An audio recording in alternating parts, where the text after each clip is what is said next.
Ola, son Ana, estou aquí novamente con vos en esta sección para leervos este conto. Quero dedicar a miña lectura a toda a xente que me conoce, a todas as alumnas e alumnos deste cole, cunha preferencia particular para Pedro de cuarto e Diego de quinto. O conto titúlase A banda de Vilacendoi.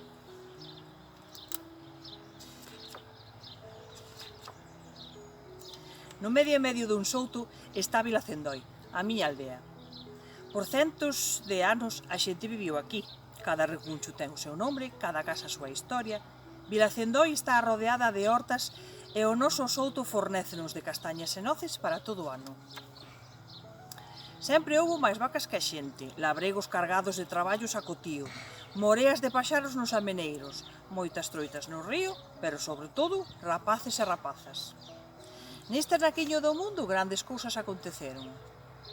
É certo que hai moitas aldeas con igrexa, fonte ou pombal, mas moi poucas con quiosco de música, porque o que fai que Vilacendoi sexa única e se coñeza en toda a bisbarra é que aquí tivemos, noutros tempos, unha banda de música. A maravillosa banda de Vilacendoi, que atendes.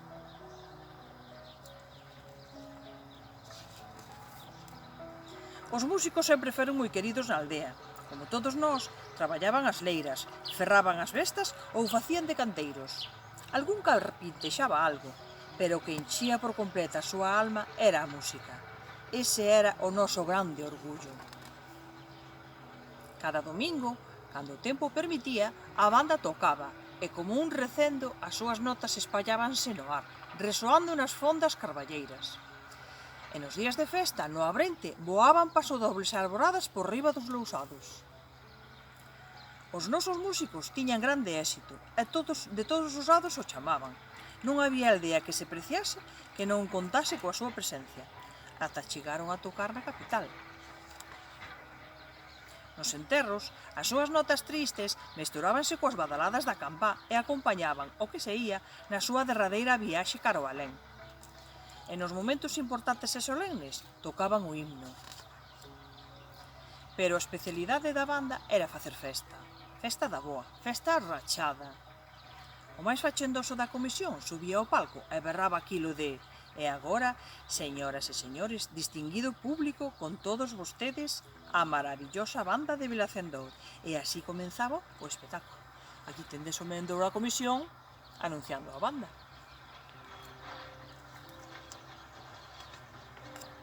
A frauta era verdadeiramente máxica, os metais e percusións ben armonizados, nunca mal temperada, sempre brillante, a banda de Vilacendoi.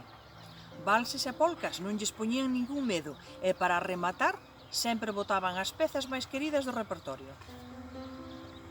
Tamén tocaban mambo, bolero e cha-cha-cha, traídos directamente do Mar Caribe, porque para eles a música era un sentimento universal. Mirade aquí, a banda tocando e a xente aquí bailando a todo trapo.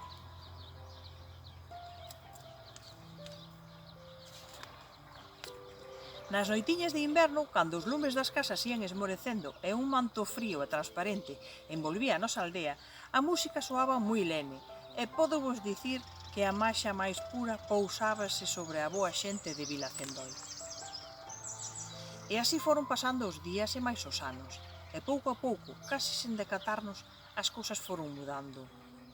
Como se dun andazo se tratase, a xente tivo que marchar da aldea. Uns foron para a cidade, outros moito máis lonxe. Moitas casas ficaron baleiras e as chimeneas deixaron de fumegar. As leiras quedaron a barbeito e as froitas podreceron nas árbores. Todo esmoreceu. Moi poucos quedamos aquí e cada día estamos máis vellos. Tamén a nosa banda desapareceu. A súa música calou para sempre.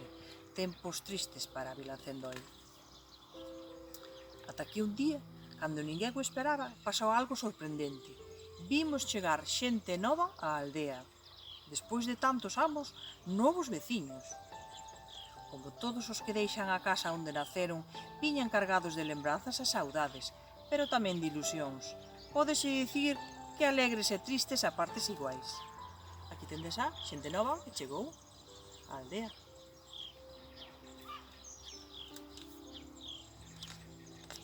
De primeiras parecéronos diferentes, xente distinta, pero a calquera traballo lles daban xeito. Tamén miraban moito pola casa e a facenda e tiñan moitos fillos. Detrás deles chegaron outros e nas casas as chimeneas volveron a fumegar. E así son as cousas, xuntando os que nunca marcharon e os que foron chegando, retornou a vida a nosa querida aldea, porque onde hai xente miúda, hai vida. E tamén volveron as troitas ao río, os paxaros ás silveiras. Só unha cousa faltaba. Todos os vellos o sabíamos, aínda que ninguén o dicía. Vemos aquí as troitas no río, os paxaros nas silveiras e a xente nova xogando.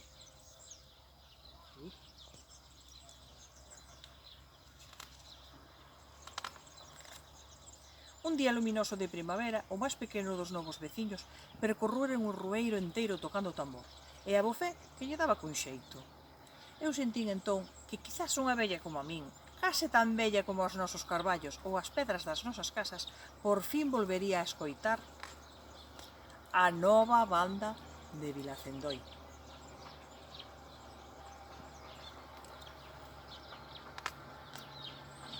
E aí segue Vilacendoi no medio dun souto, como unha perla no centro da súa cuncha.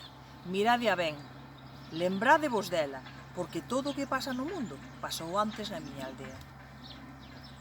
Aquí vedes a Vilacendoi como unha perla no medio dunha cuncha arrodeada do souto.